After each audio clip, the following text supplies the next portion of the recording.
hear from you in what you think of when you think of the book of Deuteronomy. What comes to mind? Ray? A summary of what has happened to the people of Israel. A summary of what has happened to the people of Israel. Great. Good. What else? Repeat of the law. Okay.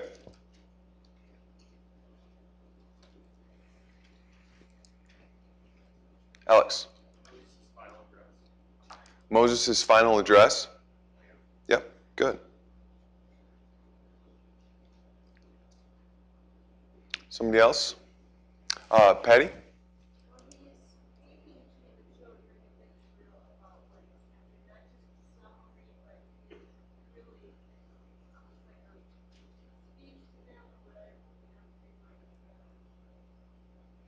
So, real direct to the children. Good. Okay. Dave? Okay, look into the future, going to the promised land. Good. Jenny? Ten Commandments.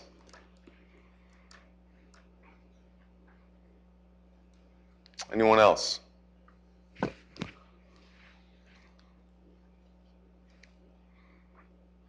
Okay, well, open your Bibles to Deuteronomy, and I have to beg your forgiveness here. In this busy time in my life, I really wanted to prepare a multimedia presentation, but it's going to be pretty basic tonight. So you're going to have to do a lot of page turning, is basically what I'm telling you.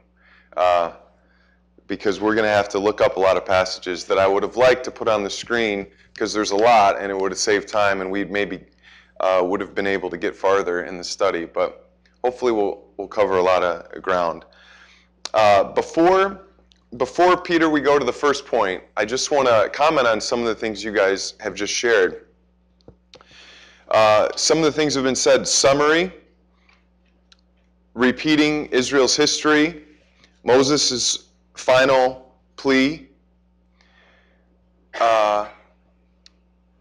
talking specifically to the children of Israel. The Ten Commandments have been shared.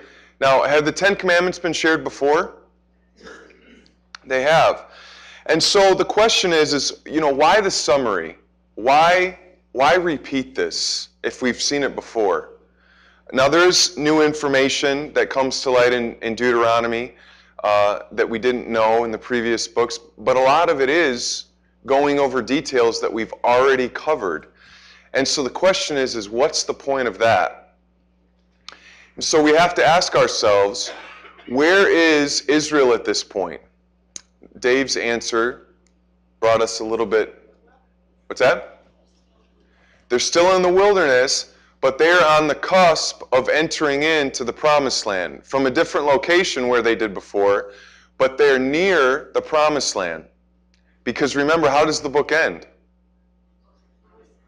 Moses dies and he goes up and he gets to take a look at it. And you almost wonder, did God give him maybe like a supernatural look at the land? Because it really sounds like Moses had the opportunity to explore the land from afar. And so you wonder if God sort of zoomed in the lens on a few places to show Moses what it looked like. But so they're on the verge of entering the promised land. But who is they?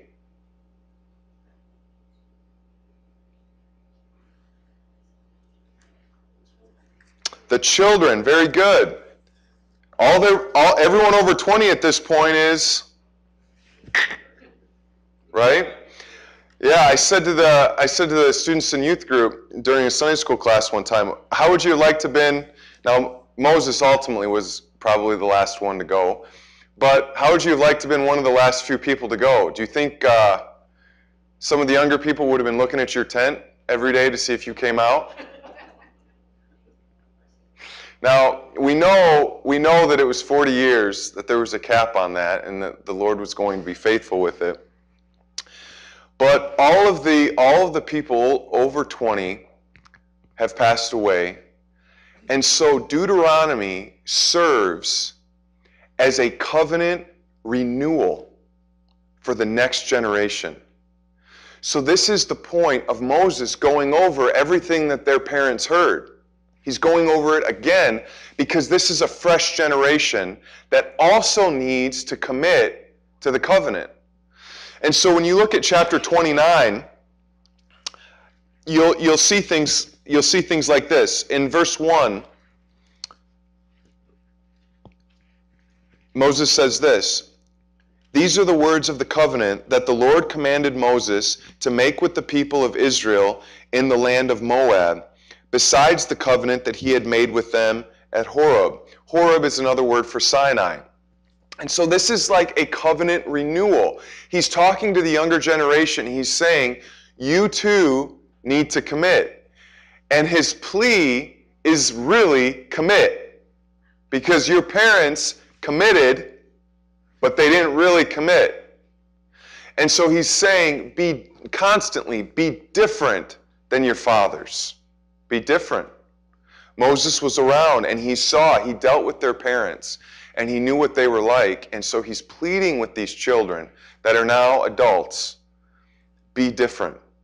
So this is a covenant renewal. Okay, so a lot of what was shared was right on the target, but the point is covenant renewal. So that's why all this repeated material. All right. So Peter, if you can take us to the first slide. So about as complex as you're going to get on the screen today is just the headings, the 4 subjects that we're going to cover tonight. And the first one is the historical and prophetic backdrop of Deuteronomy. Gordon Wenham referred to Deuteronomy as the linchpin of the Bible. The linchpin of the Bible. It's what holds it all together. And I hope to demonstrate that momentarily. But I want you to picture a play going on. And you know how plays have, well, if anyone knows, Dave Eccles knows, and Charlie Fowler knows this. Plays have what? Backdrops. They've painted all of them for VBS and Kevin Goodson. So I want you to picture the backdrop of the rest of the Old Testament as being Deuteronomy. When the prophets critique Israel, they critique Israel based on Deuteronomy.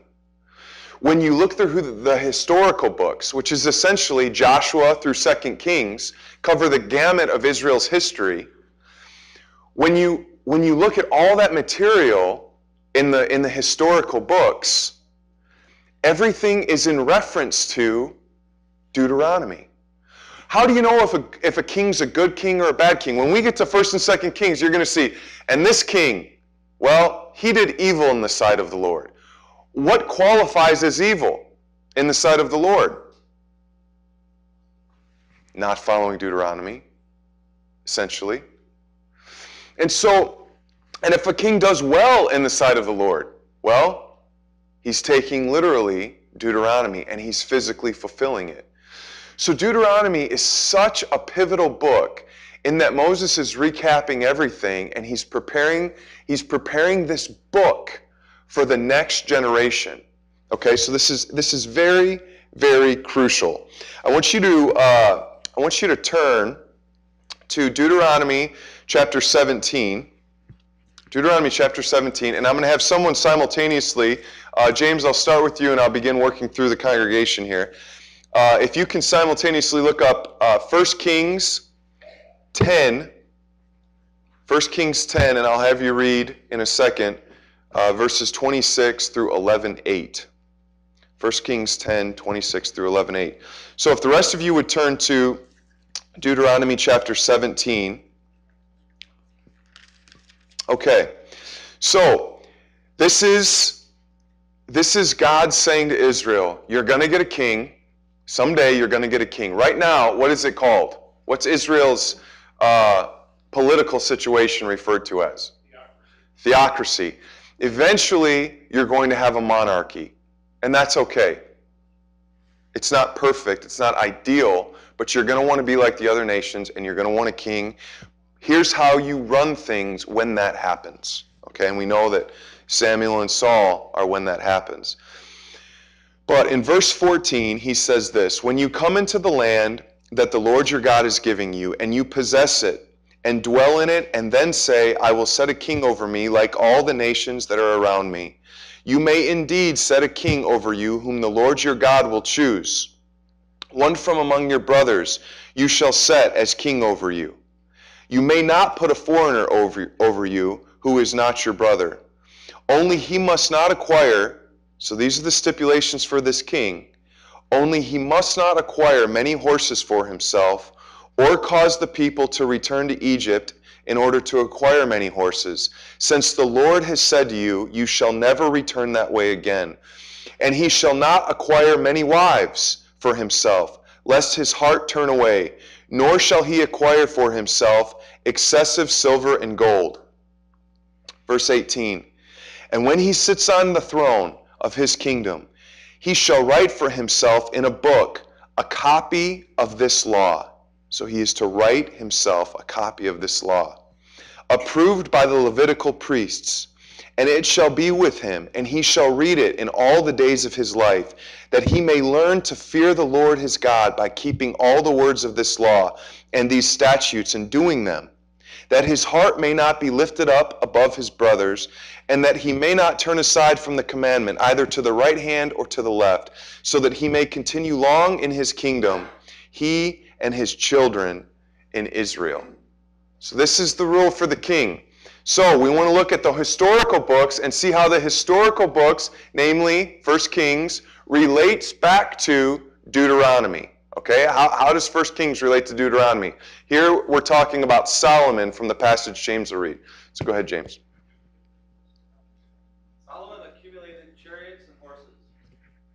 He had 1,400 chariots and 12,000 horses, which he kept in the chariot cities and also with him in Jerusalem. The king made silver as common in Jerusalem as stones, and cedar as plentiful as sycamore fig trees in the foothills. Solomon's horses were imported from Egypt and from the Cube. The royal merchants purchased them from Cube. They imported a chariot from Egypt for 600 shekels of silver, and a horse for 150. They also exported them to all of the kings of the Hittites and the Arameans. King Solomon, however, loved many foreign women besides Pharaoh's daughters: Moabites, Ammonites, Edomites, Sidonians, and Hittites.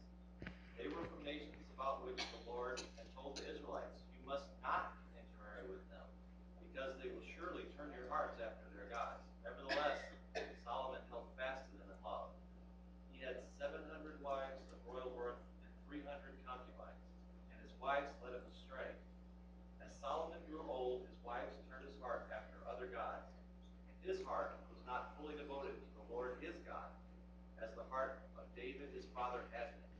He followed Ashtoreth, the goddess of the Sidonians, and Molech, the detestable god of the Ammonites. So Solomon did evil in the eyes of the Lord.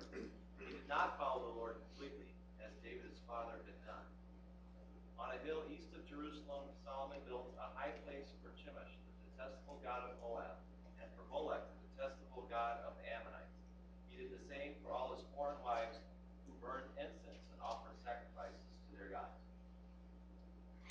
And he shall not acquire many wives for himself, lest his heart turn away. Deuteronomy. So you see he acquires horses from Egypt. You see that the silver and gold are off the charts. And you see that he acquired many foreign wives. So Solomon's kingdom, his leadership, his rulership, is based on Deuteronomy. This is how he's judged, okay?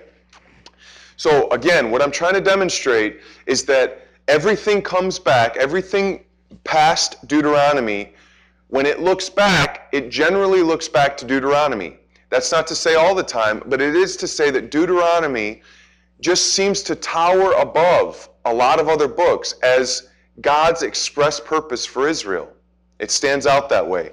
Turn now to Deuteronomy 31. Deuteronomy 31. And Ryan, I will have you look up 2 Kings 22. 2 Kings 22.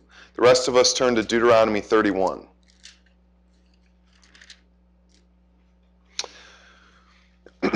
Okay, Deuteronomy 31, we're going to read verses 9 through 13, and I'll read those. Verses 9 through 13. Then Moses wrote this law and gave it to the priests. So Moses writes this down. He writes down this book and gives it to the priests, the sons of Levi, who carried the ark of the covenant of the Lord, and to all the elders of Israel. And Moses commanded them, at the end of every 7 years, at the set time in the year of release, at the Feast of Booths, when all Israel comes to appear before the Lord your God at the place that he will choose, you shall read this law before all Israel in their hearing. Assemble the people, men, women, and little ones, and the sojourner within your towns, that they may hear and learn to fear the Lord your God, and be careful to do all the words of this law, and that their children who have not known it may hear and learn to fear the Lord your God as long as you live in the land that you are going over the Jordan to possess. So, you thought this morning's scripture reading was long. Gather all the people, the little ones, and read this law so that they may learn to fear the Lord and do all that he's commanded them. So, this law was to be read in its entirety every 7 years. Okay? Ryan, if you would, read for us 2 Kings 22, verses 1 to 13, nice and loud. Josiah was 8 years old when he became king, and he reigned in Jerusalem 31 years. His mother's name was Jediah, daughter of Adiah. There's a lot of names in this one, so just do your best. She was from Bozbeth. He did what was right in the eyes of the Lord, and walked in all the ways of his father David, not turning aside to the right or to the left. In the 18th year of his reign, King Josiah sent his secretary Shaphan, son of Azaliah, the son of Meshullam, to the temple of the Lord. He said, "Go to Hilkiah the high priest, and have him get ready the money that has been brought into the temple of the Lord, which the doorkeepers have collected from the people. Have them entrusted to the men appointed to supervise the work on the temple. And have these men pay the workers who repair the temple of the Lord, the carpenters, the builders, and the masons. Also have them purchase timber and dressed stone to repair the temple, but they need not account for the money entrusted to them, because they are acting faithfully." Hilkiah the high priest said to Shaphan the secretary, "I have found the book of the law in the temple of the Lord." He gave it to Shaphan, who read it. Then Shaphan the secretary went to the king and reported to him, "Your officials have paid out the money that was in the temple of the Lord, and have entrusted it to the workers and supervisors of the temple."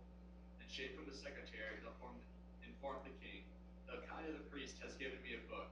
And Shaphan read from it in the presence of the king. When the king heard the words of the book of the law, he tore his robes.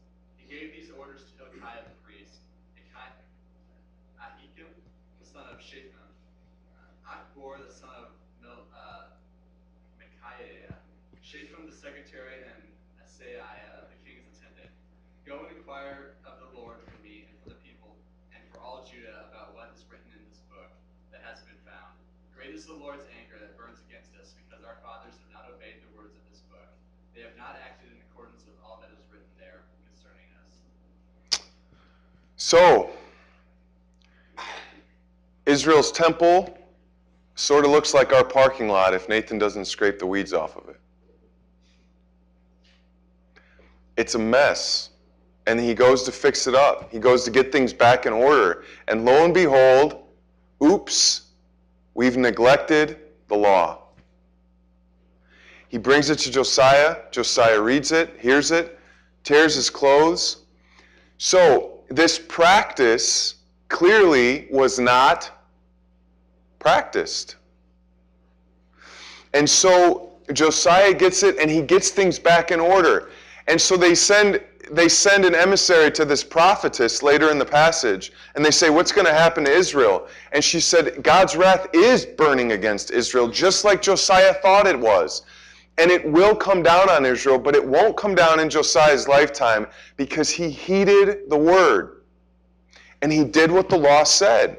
And so Josiah sets out on this campaign to make things right in Israel. According to what? According to Deuteronomy.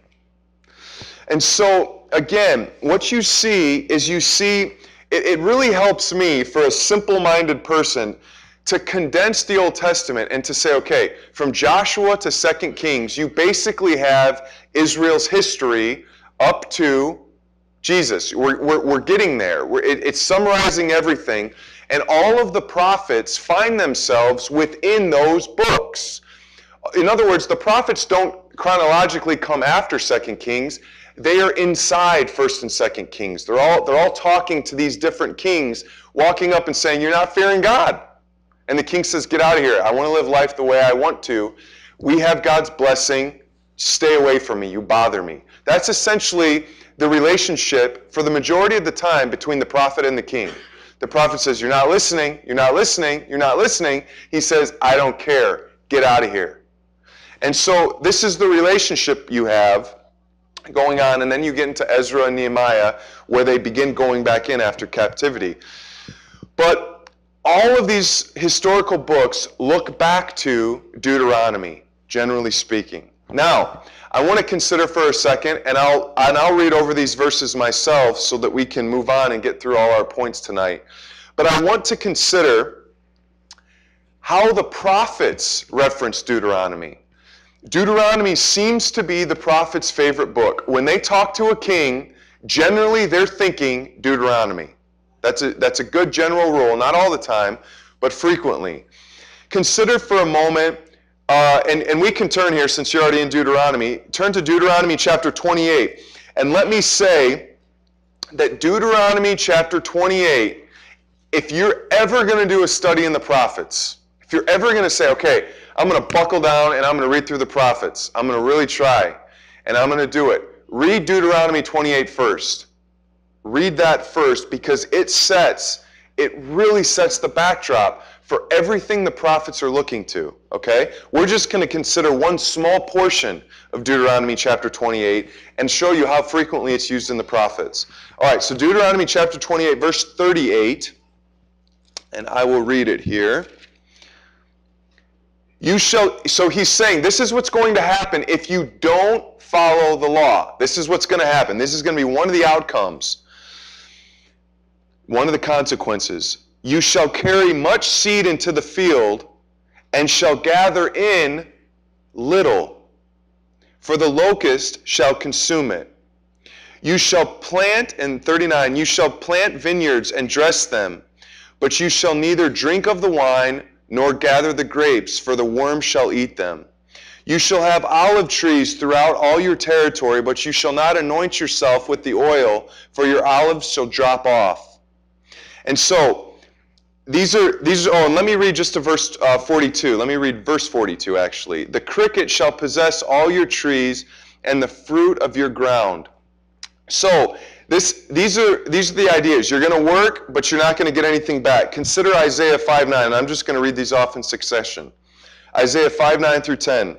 He writes, "In my ears the Lord of hosts has sworn," so this is Isaiah speaking to Israel, "surely many houses shall become desolate, even great and fine ones without occupants. For 10 acres of vineyard will yield only 1 bath of wine, and a homer of seed will yield but an ephah of grain."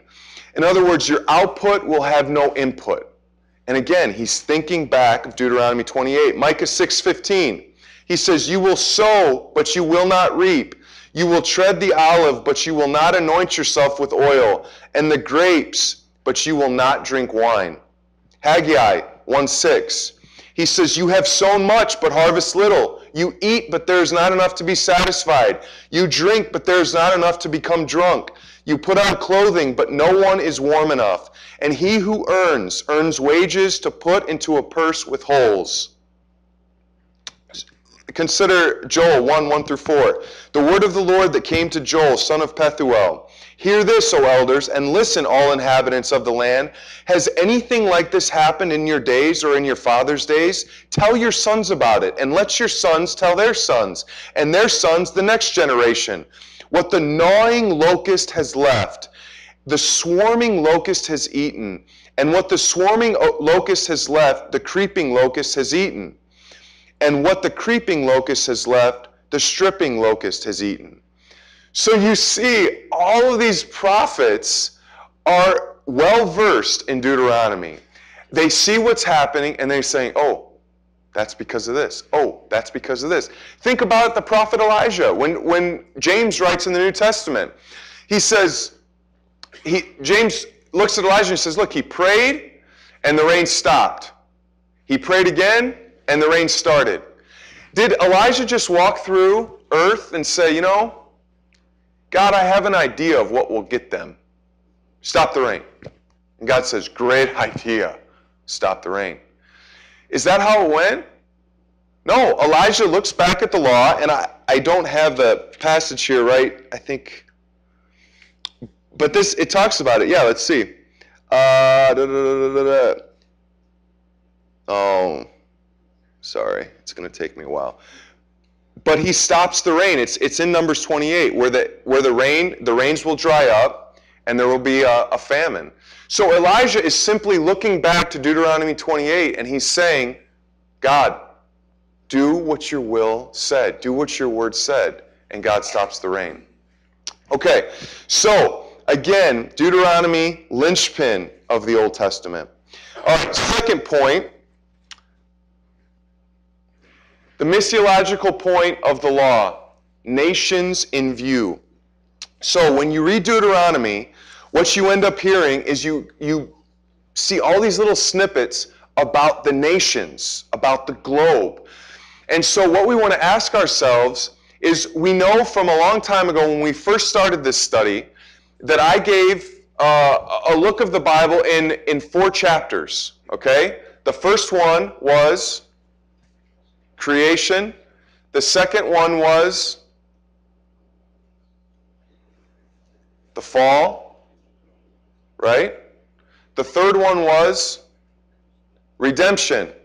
And the fourth one is consummation. So this is how you read the Bible as narrative, as story, or the meta-narrative. The large story to the Bible is that man fell and God says, I'm gonna make it right. I'm gonna make it right. I'm gonna make the world right again. Okay? So the question is how is that happening right now? Well, here's what we know. That Abraham was called out in Genesis 12. He's called out in Genesis 12, and God says, I'll read it to you, I have it right here. Go forth from your country and from your relatives and from your father's house to the land which I will show you. And I will make you a great nation, and I will bless you, and I will make your name great, and so you shall be a blessing. Verse 3, and I will bless those who bless you, and the one who curses you I will curse. And in you all the families of the earth will be blessed. So, through Abraham, we see that Jacob is now called Israel. Abraham's offspring, Jacob, is called Israel. And God blesses Israel.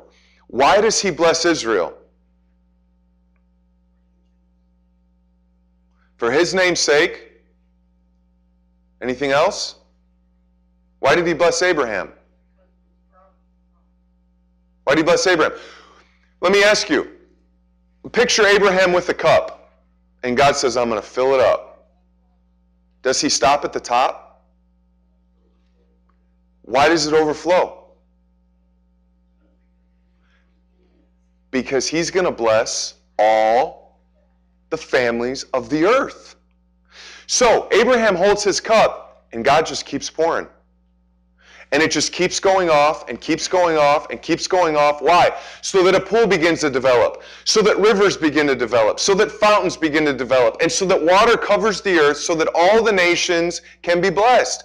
It goes and goes and goes. When I've talked about this before, I've said to people, next time you have a guest over your house and you offer them something to drink and they say, oh, sure, I'll take a refill. Take your pop or your water or your lemonade or whatever it is and just keep pouring. As an awesome illustration of what God's blessing is supposed to do. It's supposed to pour everywhere. It's not supposed to stop with us. It's supposed to go everywhere. So, how is it when we look to Deuteronomy, God's law for Israel does it stay with Israel? Turn to Deuteronomy chapter 4. Deuteronomy chapter 4.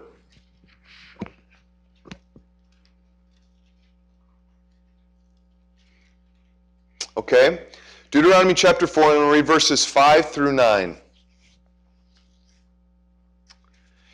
See, I have taught you statutes and rules, as the Lord my God commanded me, Moses says, that you should do them in the land that you are entering to take possession of it. Keep them and do them, for that will be your wisdom and your understanding in the sight of the peoples, who when they hear all these statutes will say, surely this great nation is a wise and understanding people. For what great nation is there that has a God so near to it as the Lord our God is near to us, is to us, whenever we call upon him? And what great nation is there that his statutes and rules so righteous as all this law that I set before you today? Now flip over to chapter 15.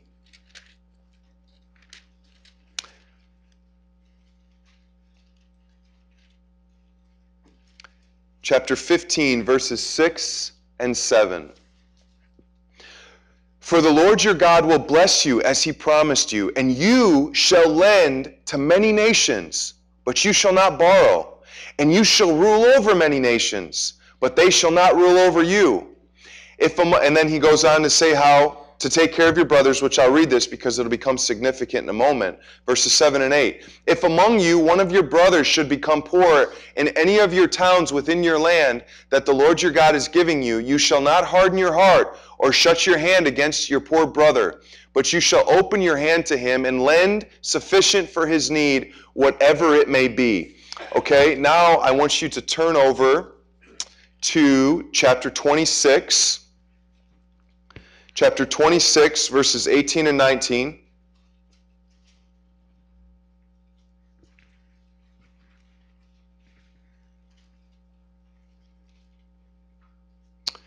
And verse 18, sorry. And the Lord has declared today that you are a people for his treasured possession, and he has promised you, and that you are to keep all his commandments, and that he will set you in praise and in fame and in honor high above all nations that he has made, and that you shall be a people holy to the Lord your God as he has promised. So, what you have is you have Israel being an incredible spectacle to the world. A trophy of God's grace, a trophy of God's wisdom, a trophy of God's blessing. They are to be this city on a hill for the world to see and for all nations to say, wow, what a God Israel has. This is the point of the law. It is not to end with Israel. It is to spread across the globe. I tell the students in Sunday school, if you've ever seen the production company, I think it's called Universal, the movie production company. You know how all these, some companies have a lion roar at the beginning? Universal, I think, is the one that has this globe. And what does the globe do? All these light beams go off the globe, right? That, to me, is what Israel was supposed to bring about. All of this praise, honor, and glory go to God as a result of Israel. That's the point. The blessing does not end with Abraham, and it doesn't end with Israel. It is going to all nations. That's the point. Okay? So the missiological point. This is why Israel is referred to as a kingdom of priests. Kingdom of priests. How does the priest function? How does the high priest who was the high priest? Aaron. How does the high priest Aaron function in Israel? What's his purpose for Israel? I think I heard somebody. Mediator. Yeah, he's the mediator. If I'm Aaron and this is Israel and God's over here, Aaron is essentially, give me your hand, and he takes God's hand. And he's the mediator. He is what connects Israel to God. He's the point, okay? That's what the high priest does. He goes into the Holy of Holies. He represents the people to God and God to the people. He's this person. He offers the sacrifice. He goes through all those rituals to fulfill that role. Okay? So, if that's what Aaron does for Israel, what does that tell you about Israel being a kingdom of priests? How was Israel supposed to function in the world? As mediators between the world and God. That's the point. That's Israel's point. This was the significance of Israel. They were supposed to bless all peoples. So, this is why it's so significant. We don't have time to read it tonight if we're going to finish, but if you go to 1 Kings 8, Solomon is dedicating the temple. This awesome temple's just been built, and Solomon's dedicating it with a prayer. And he says, God, when our people ask for something, please give it to them. And he says, and not just them, when a foreigner comes to this place and puts a request before you, please answer him so that he may know that you are the true God. See, Solomon has, for all of his shortcomings and how he didn't read the law or just didn't follow it, he seemed to grasp the missiological point of the law. In other words, it's about mission. It's about mission. It's not about us. It's about reaching others with the good news. So Solomon grasped that. And right after he prays that prayer in 1 Kings 8, guess who comes in 1 Kings 10? The Queen of Sheba. She comes and she says, and let me read it to you here.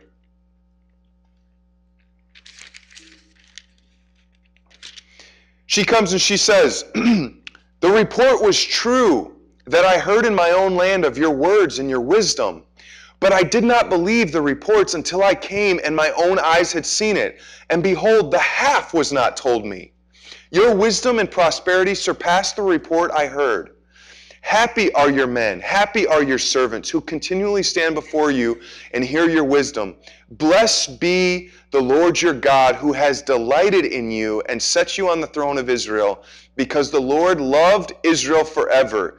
He has made you king that you may execute justice and righteousness. And she offers a sacrifice. Sounds just like the counterpart of Jethro to Moses, doesn't it? Moses tells Jethro, you won't believe what God did bringing us out of Israel, or bringing us out of Egypt. And Jethro says, your God is the true God. And what does Jethro do? He offers sacrifices to the true God that he just became acquainted with. And so, why does the Bible include these things? It includes these things because this is the point. The message is spreading to the nations. That's the point. But here's the tough part. Israel's supposed to be a spectacle of God's grace. But what are they actually a spectacle of?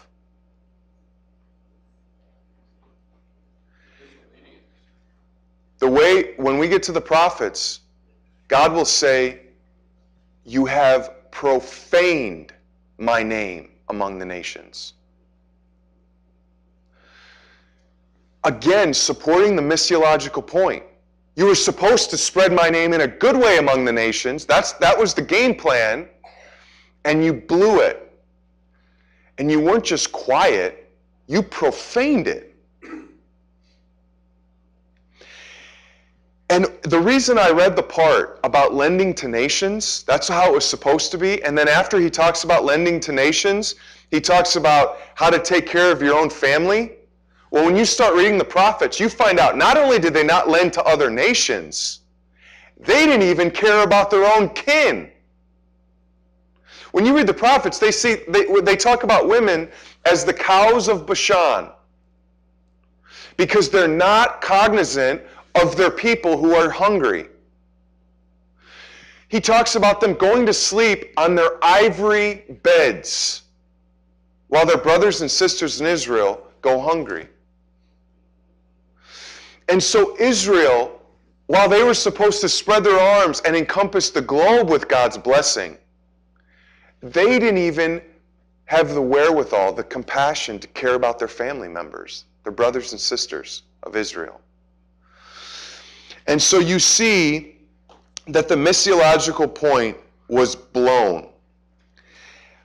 In Deuteronomy 30, verses 1 through 10, you have Moses giving a forecasted failure. It's as though God gives Moses insight into the fact that they are going to blow it. And so Moses sets the stage for the prophets in chapter 30. And he says, listen, and when all these things come upon you, the blessing and the curse, because they are going to be cursed, they're going to blow it, they're not going to listen, which I have set before you, and you call them to mind among all the nations where the Lord your God has driven you.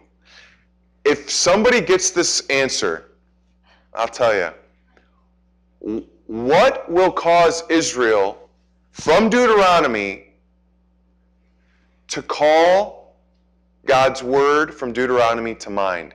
God gives a specific tool in Deuteronomy that he says, I want you to teach this to the people so that when they're in captivity, they will remember this. Anybody know what it was? No? It's very practical, very tangible. The instruments up here should give you clues. A song. At the end of Deuteronomy, he has Moses teach them a song. And he says, teach this to them, and this is what they'll remember when they're in captivity. So, when they're among the nations where the Lord your God has driven you, verse 2, and return to the Lord your God, you and your children, and obey his voice in all that I command you today, with all your heart and with all your soul, then the Lord your God will restore your fortunes and have compassion on you, and he will gather you again from all the peoples where the Lord your God has scattered you. And so, and this is the message of the prophets. The message of the prophets is, you're going into captivity. It's as good as done. You might prolong it, but it's coming. But when that happens, all the prophets generally end with return to the Lord. Come back, repent, and he'll bring you back. And he'll bring you back. And so, again, they get this from Deuteronomy. So, the missiological point. Let's go to our third point. The law longed for spiritual, not legalistic commitment. The law longed for spiritual, not legalistic commitment. Now, do you think when you read the book of Deuteronomy, you get that impression? Well, if you would think off the top of your head, no, I encourage you to read it again. Because I think that impression comes across. As you read Deuteronomy, you begin to see that God did not want external committal. He wanted internal. You see that when you read the book. Moses talks too much about it to miss the point. One commentator, I can't even say his name. It's Walther. Wather? I don't know. But anyway, Ike wrote, he writes this: a national law can never attain its goal. A national law can never attain its goal so long as it remains a system reluctantly endured and effective only by compulsion. A national law can never attain its goal so long as it remains a system reluctantly endured and effective only by compulsion. It must be founded on the inward assent of the people. It must be founded on the inward assent of the people. Turn to Deuteronomy chapter 6.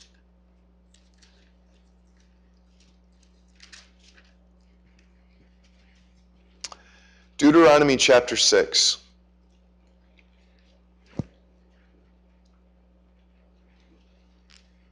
And I apologize, I'm reading from the ESV, and that may be thrown off. Let me try to read it from the NIV for those of you who have that.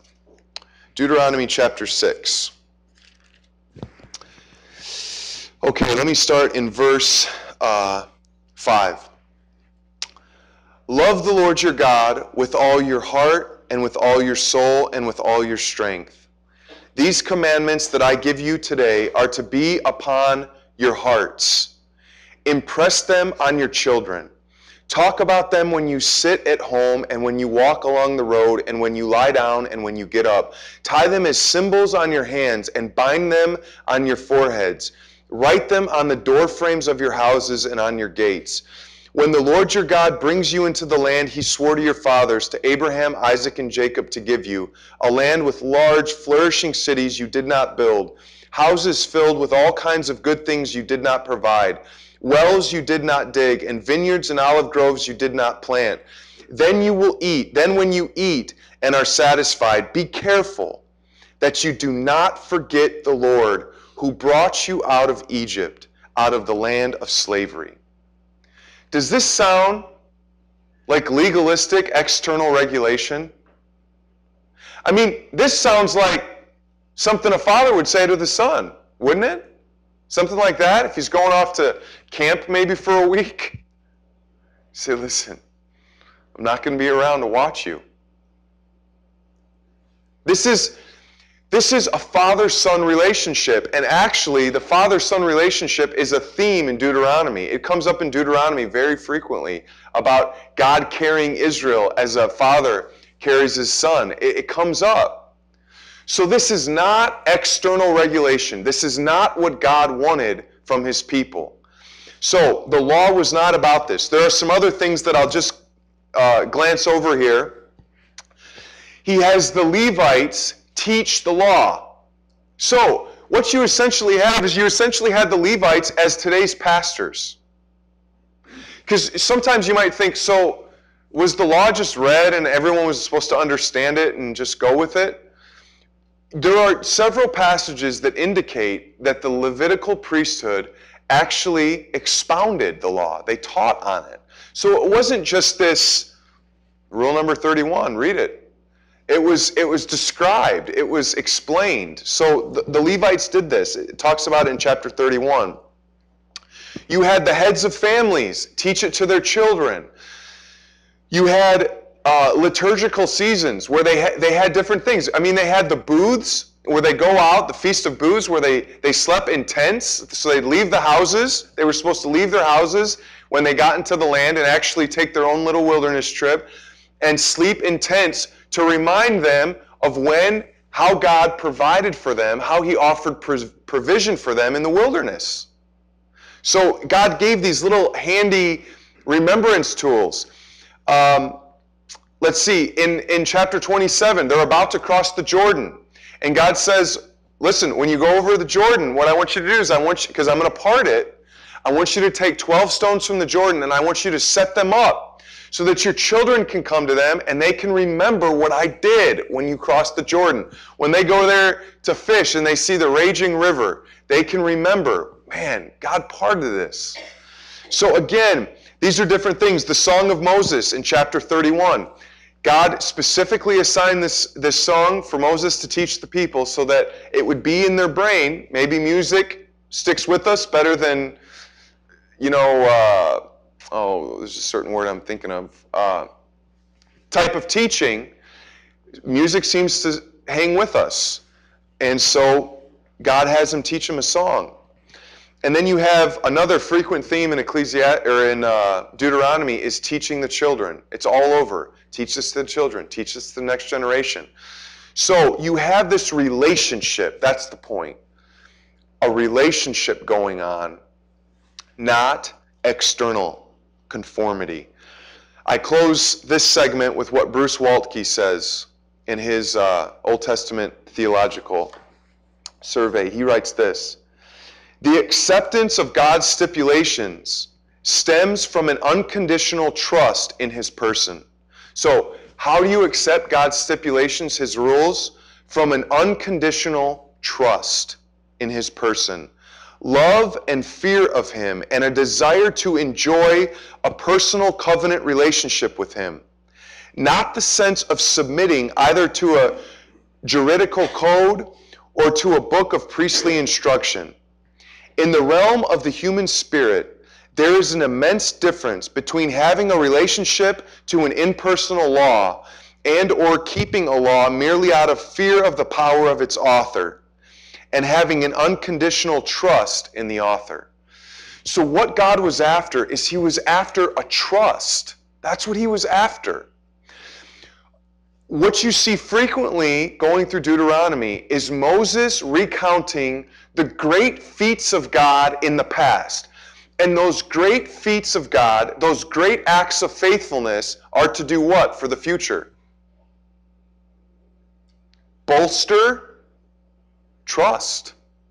Look, if God did this in the past, why are you afraid of what's going on right now? I just talked to Charlie Fowler this week, and he shared with me a practice that he had and may still have. When God would take him through a difficult period in life, he would journal it. He would recount it. He would write it down. And he said that now when other temptations come up, other difficult trials in life, he can go back and he can read, whoa, God saved that situation?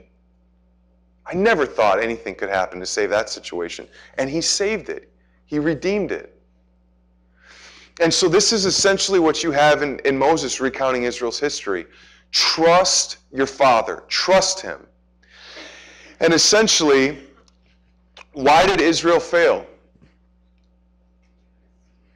Israel failed, according to Romans 9:30-32, because they received the law as though it were a law of works, not from faith. So they looked at it as an external thing. They did not look at it and say, because what is faith? Faith is saying, God's way is better than my way. So what essentially Israel did is they put the stuff on their heads, they put it on the doors, they did those things, they wore the tassels, they did all those things, and then they lived life the way they wanted to. But they didn't embody the spirit of it. They didn't say that this is better. They may have said this is right, but they didn't say it's better. And faith says it's better. That's what faith does. Faith enjoys it.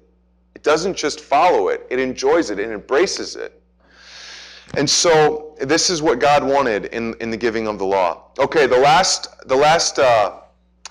point that we're going to look at tonight is Jesus in Deuteronomy. Peter, you are absolutely amazing. I don't know how he's doing what he's doing. Are you getting those from my notes up there? I tell you, it's like a miracle. I turn around and it's like, I didn't put that up there. Peter's loading it as I speak here. He's a miracle man. All right, so Jesus in Deuteronomy. Jesus in Deuteronomy. I've got a couple portions to look at, and this is a really time of rejoicing, and this is where we'll close with Deuteronomy. Turn to Deuteronomy chapter 18. Chapter 18. And let's see. Carl, I'm going to have you look up Acts 3:22. And Alex, I'm going to have you look up Acts 7:37. 3:22 and 7:37. But for the rest of us, let's look at Deuteronomy 18, 14 to 22. Okay. The nations you will dispossess, the nations you will dispossess, listen to those who practice sorcery and divination. But as for you, the Lord your God has not permitted you to do so. By the way, I got to put this in here real quick. Some of you may be wondering, how was Israel supposed to be a blessing to the nations when they're going in to annihilate all these people? If you're thinking, which hopefully you are, that should have crossed your mind. Why are these people getting annihilated? Because they're standing on the wrong part of land? Wrong part of property? They just happen to buy the wrong plot of land? Is that all that's going on? That God's having the fathers, mothers, children, animals destroyed? Is that the point? Because they just bought the wrong part of property? No. These people, in Numbers, God says the land is going to vomit them out. They're so detestable. They're burning their children in the fire. And it goes on with the idolatry. These people were exceptionally awful. To me, it's like a second flood, just localized. They're so awful. That's why they're annihilating them. In Deuteronomy chapter 20, God explains how to handle other nations. And those nations were to be handled in a very tolerable, very peaceful way, in a sense. They come in, and if Israel gets into any skirmishes with anyone else, Israel offers them a treaty.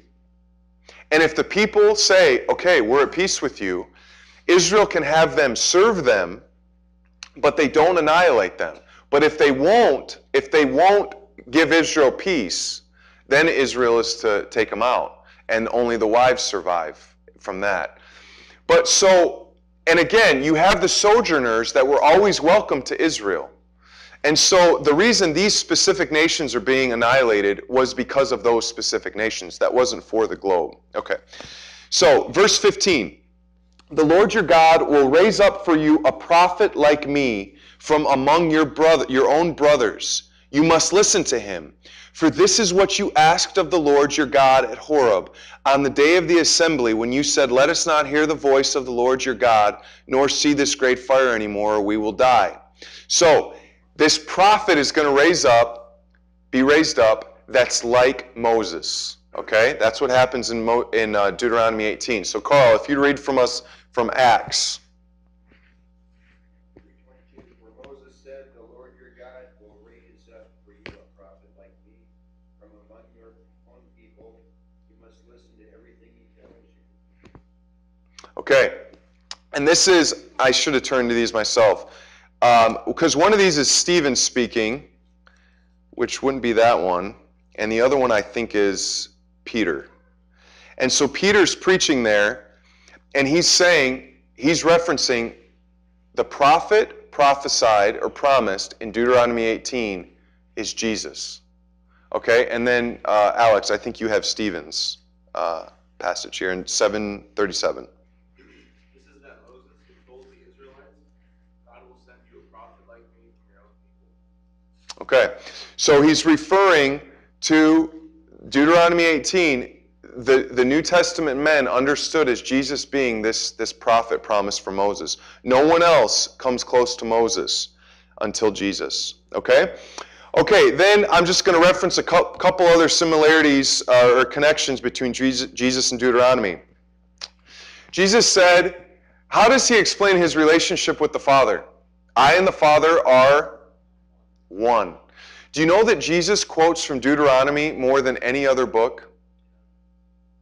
Okay? So, when Jesus says, I and the Father are one, what passage in Deuteronomy does that make you think of? Deuteronomy chapter 6, verse 1. Verse 4. Hear, O Israel, the Lord our God, the Lord is one. So, it's popular to say, Jesus, how do you have a Trinity? How do you have three persons, and how do you have three gods is what Muslims would say. How do you have three gods?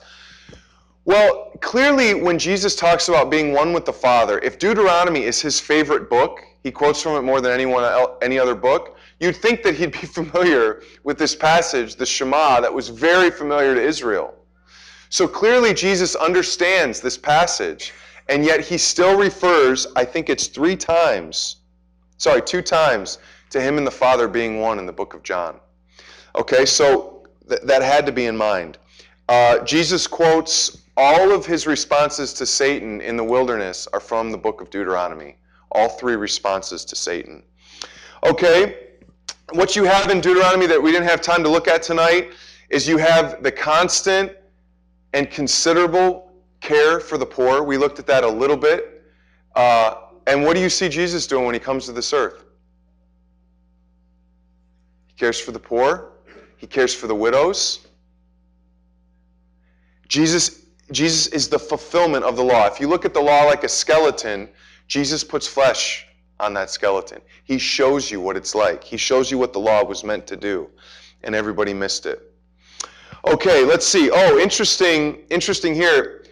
Deuteronomy chapter 32, when God's talking about Israel, he talks about them, he carries them like an eagle. He carries them, he cares for them like that.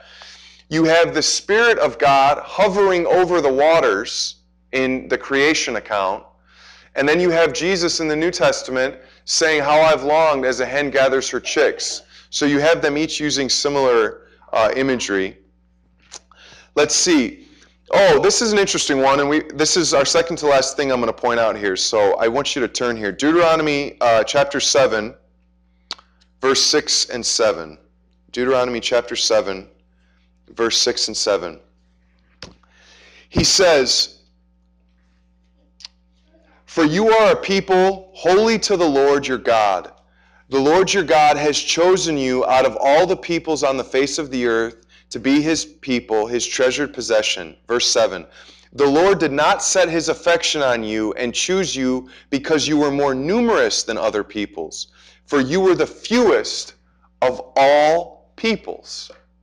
So, any commonalities with Israel when you consider 1 Corinthians 1-3? What's 1 Corinthians 1-3 talk about? Why were we chosen? Who did God choose? The Church of Corinth struggling with pride, following different leaders, saying, well, I'm with this guy, and they're using these other men to to make them stand a little taller. And so Paul talks to them and he says, here's why you were chosen in Christ. Who does God choose? The weak, to shame the strong. So do you see a pattern here? God chooses Israel because they're the fewest of all people. They're this weak little nation. And God chooses them so that he can display his greatness, just like he chisels down Gideon's army so that he can make his name great. So God chooses us as believers because we're weak. So commonality with Israel as seen in Deuteronomy. And then the last point I want to make, and I'm going to have a few people look up passage here. John Mills, if you would look up Ephesians 1:14. Charlie, if you'd look up Titus 2:14. And Dad, if you would look up 1 Peter 2:9. Okay, so you guys look up those passages. Ephesians 1:14, Titus 2:14, and 1 Peter 2:9. And the last passage that I will read tonight is from Deuteronomy chapter 14, verse 2. I'll read verse 1 and 2. You are the children of the Lord your God.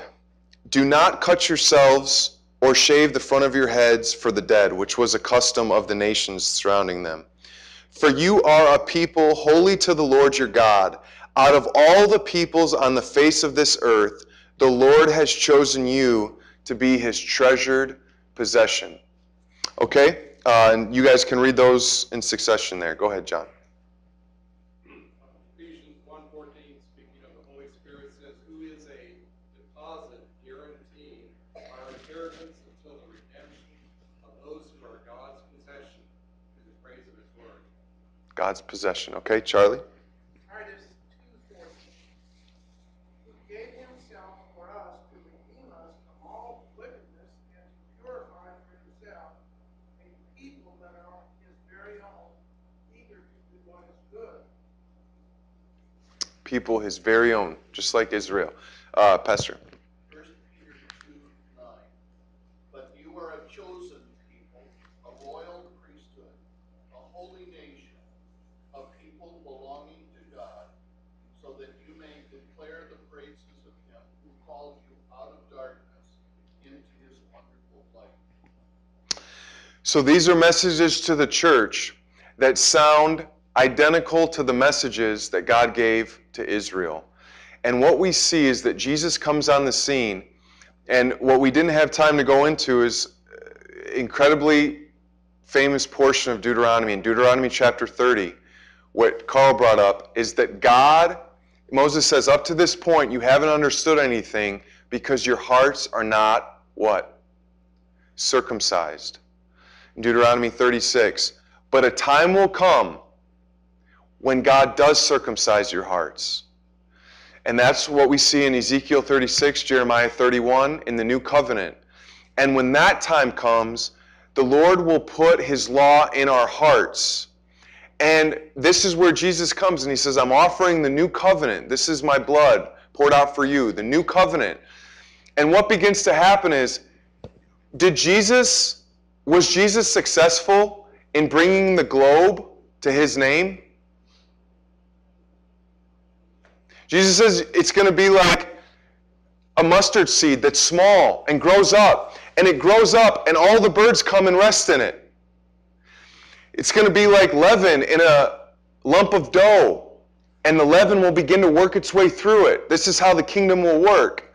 And as you begin to see throughout time from Acts on, the gospel is spreading. It is spreading throughout the globe. Lights are starting to go off. They're starting to flicker. Or flicker in America, I should say. They're starting to make us wonder about America here. But on other continents, things are going very well. A lot of times where there's persecution. But God's name is spreading. The new covenant accomplished what the old didn't, in that the Spirit was unleashed. And the Spirit of God marched forth the church. And it's moving, and it's moving, and it's moving. And eventually, Israel itself will have a renewal. And they will come back. And they will be escorted into the land that God will give them. And it's an exciting time that Jesus did what was promised from the book of Deuteronomy. He brought the circumcision of hearts. And so Deuteronomy is an excellent, excellent book. And thanks for turning. Peter, thanks for your help up there. I'm not sure when he started doing that, but that probably made things a lot easier. I've gone way over. Let me close in a word of prayer, and we'll be dismissed. Thanks for bearing with me here.